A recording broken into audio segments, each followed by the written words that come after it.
Kings chapter 19, from verse 4 to 8.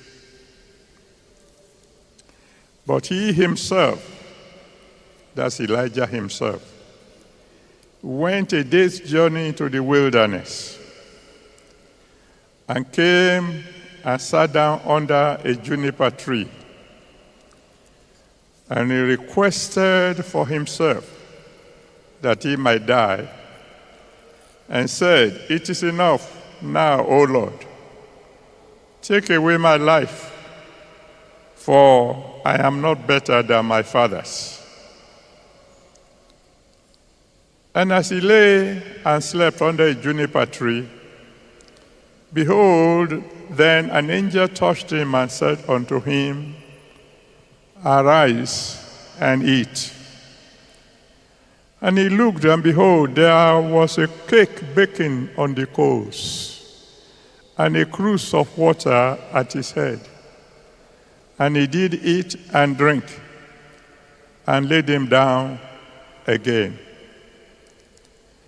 And the angel of the Lord came again the second time, and touched him, and said, "Arise and eat, because the journey is too great for thee."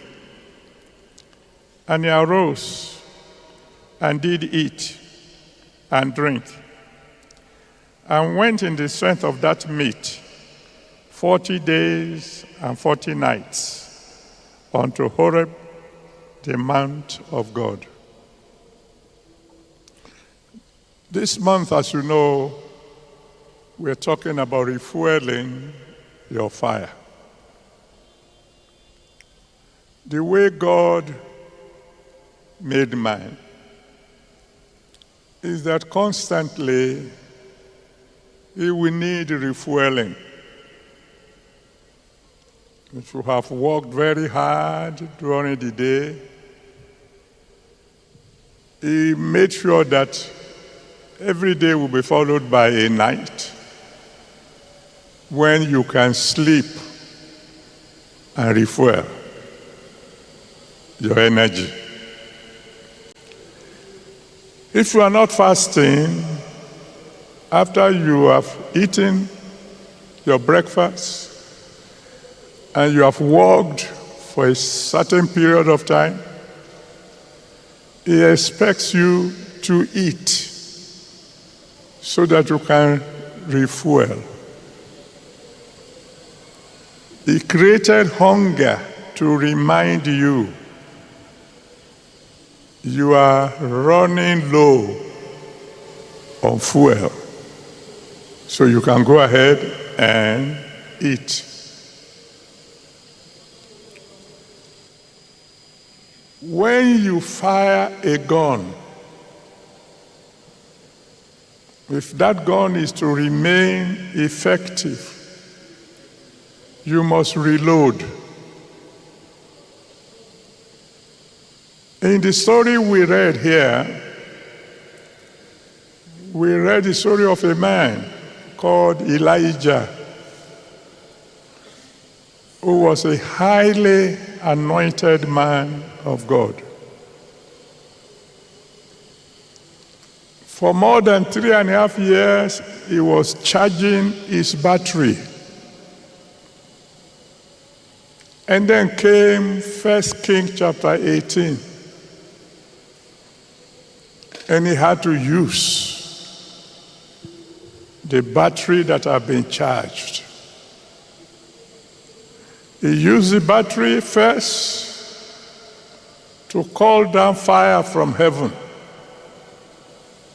And you need quite a lot of battery power to be able to pray a prayer that was for just about 2 minutes and bring fire from heaven. I'm believing God for someone that from now on, each time you pray, fire will fall.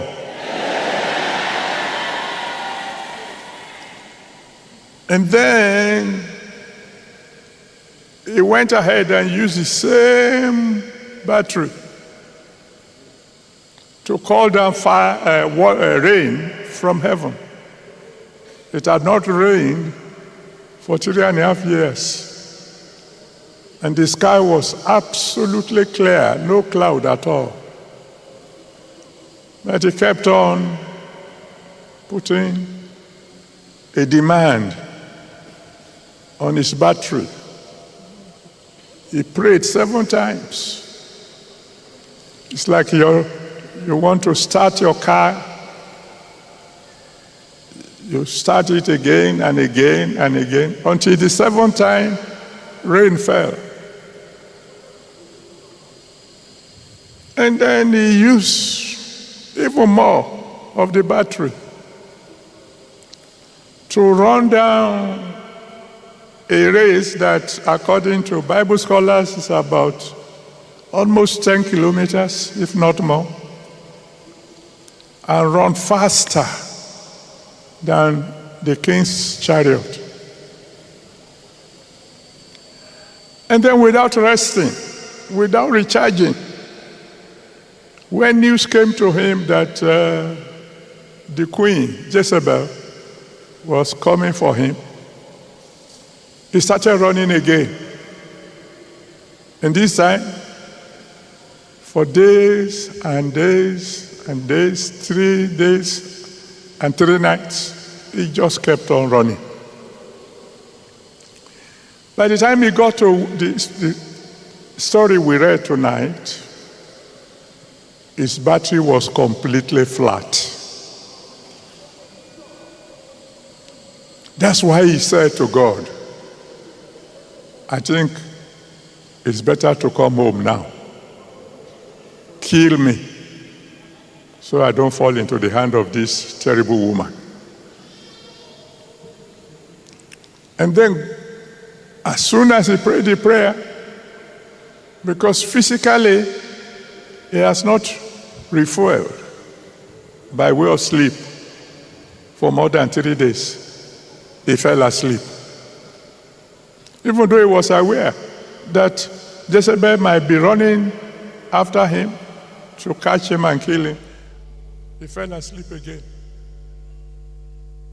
So the angel of the Lord woke him up a second time and said, eat one more time, drink one more time, because you still have a lot of journey ahead. Some of us have been using our physical strength without refueling. We work hard. We don't rest. Some of us have been using our spiritual strength. We've worked hard without refueling. God has brought us together tonight so that we can begin to refuel. So that even by the time we meet tomorrow, at least our battery will have been charged to a certain level. I tell you a story and then we'll pray. When I became general overseer, I was so concerned about the church growing. I will fast, I will pray, and I will preach. No rest, no holidays. I did that for years.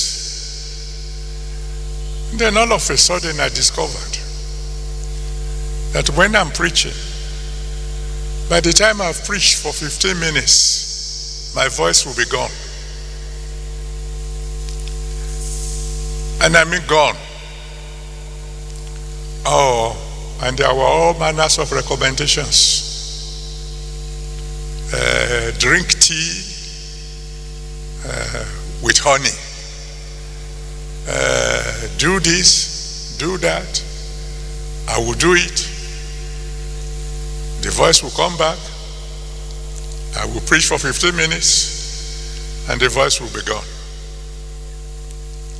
Then one elderly woman discovered what was going on and said to me, I said, sir, you are suffering from what is called teacher's disease. I said, which one is that? He said, you keep teaching and you are not resting your voice. And your voice is a rebellion. I said, I see. What should I do to cure teacher's disease? He said, don't talk for 15 days. How am I going to do that? He said, well, at least you are still lasting 15 minutes. When you can't last 5 minutes, you will do what I said. So for the first time in my life, at least after becoming general overseer, I took a holiday. I went to Germany, stayed with our ambassador there, and in the embassy there, in the ambassador's house, there's something they call, what do they call this thing? This building that when you go into it, it will heat you up. Sauna. There was a sauna there. And he told me what it does. It warms you up all the way from inside out. And then the instructions were there. When you go into the sauna, you must come out at the longest 15 minutes. Because by then they say you'll be sweating profusely. Okay. So I went to the sauna. 5 minutes, no sweat. 10 minutes, no sweat. 15 minutes, when they say you must come out by whether you like it or not. It was after 15 minutes I began to notice a little sweat. I was in that sauna for 45 minutes before I got any kind of sweat. Unknown to me, I was freezing inside. Since that time, I discovered that if I'm to last long in the assignment God had given me, I must refuel. Once in a while, I must rest.